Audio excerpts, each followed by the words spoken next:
so you can say that. No, review your original practicum goals.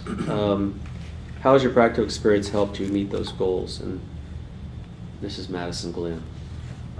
My goals were just kind of to get some more assurance about what I wanted to do. Like after I graduate in my career, if I wanted to do something within the field of psychology or go into the healthcare field. And let's see, these goals were met somewhat because I kind of figured out how I deal with like these kids and their situations and things like that. So. Cool.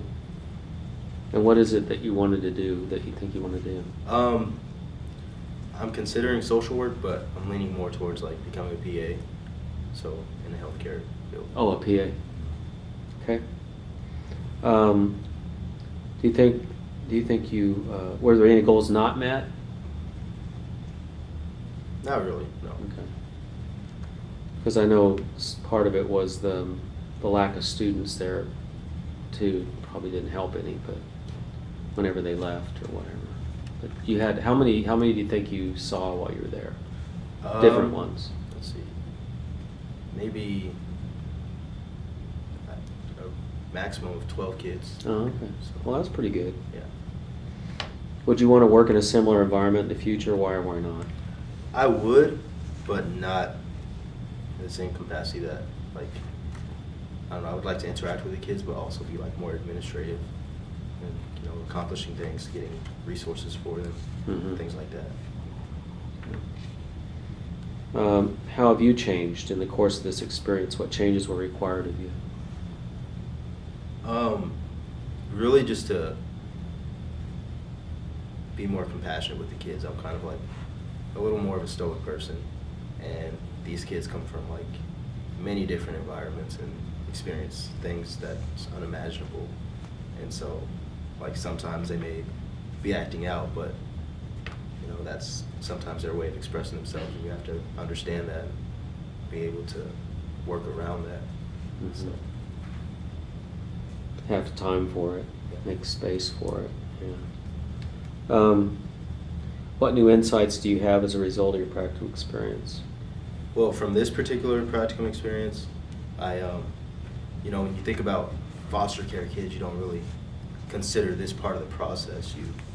You know that they leave their home and that they're in, you know, this new home, but you don't consider like them being in a shelter and homeless basically for, you know, a certain amount of weeks, or them not going to school, or you know, even the situation that caused them to be taken out of their home.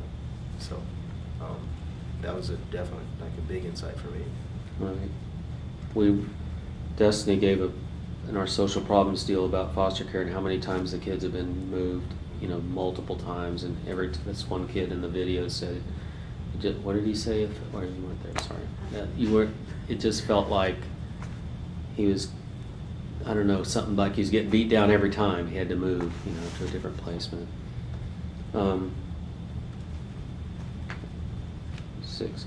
What have you learned about others who work in the field? That it's not for everybody. Like, and you know, some people just choose a career just because, you know, it's maybe easier or something to do. But from observing like some of the workers there, they just had very short tempers with the kids and were very strict, and others were, you know, more lenient and interacted a little better with the kids. And so for that was kind of a real insight as to if this is what you want to do, then do it. But if you know it's not for you, then don't do it, because it not only affects you, but it affects other people. That's good. In a big way. So. Yeah, it really does, and it even bothers you as a worker working. You know, that would be another question maybe. But how was your relationship with the on-site supervisor? What did you learn from it? The relationship with the supervisor, it was pretty good. It was easy to get in contact with her, and if I had any questions, she was there. I think we didn't have like more one-on-one contact, and she wasn't able to kind of, you know, tell me more things, like educate me a little bit more on the process and things that she has to do. But she is a busy person, and I understand that. So. How did the working conditions of your site affect your practical experience? Is there anything? I don't think there was. No. Good or bad? It's structured pretty well. They have, you know, plenty of time for free time. You know, there's plenty of people there that, you know what they're doing, so that I didn't feel pressure to have to take control of the situation if I didn't want to. So I thought that was good. What aspects of your previous in-class learning were relevant to your practicum experience?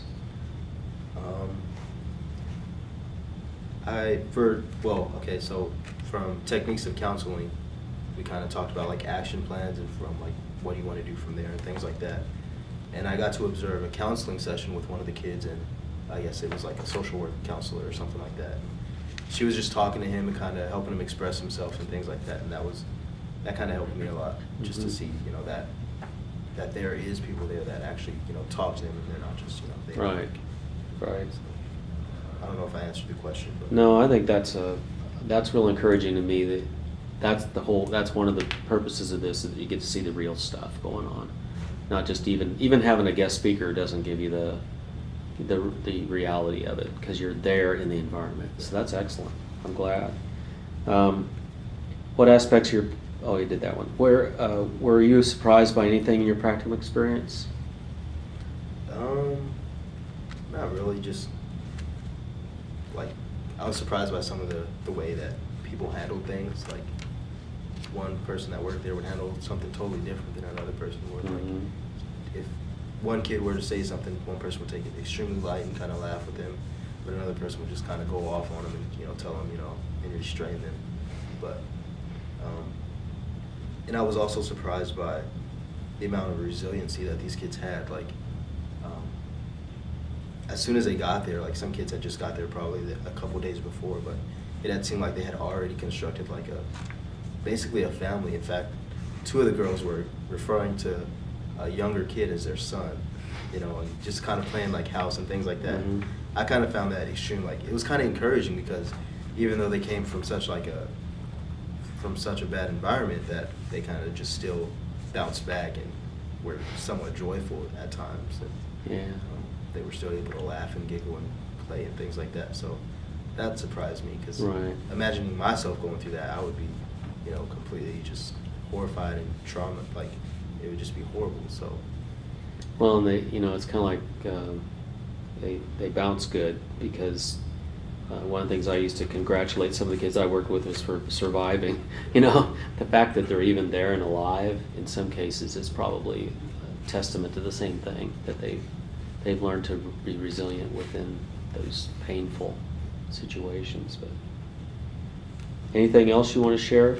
What about your PA? You followed a PA around. Is there anything from that experience you want to share about? That was encouraging as well, like encouraging as for me to become a PA, because I'd like to help people, and I don't know, like with the social work field, it's more, you know, they're in that, I don't know, you're facing them in a situation that's probably traumatic for them and things like that. But being a PA, you're in that situation, but it's more specific, and you're trained, you know, specific. Like if I go for pulmonology, for respiratory, then, you know, I know like what my goal is to help them be able to breathe better.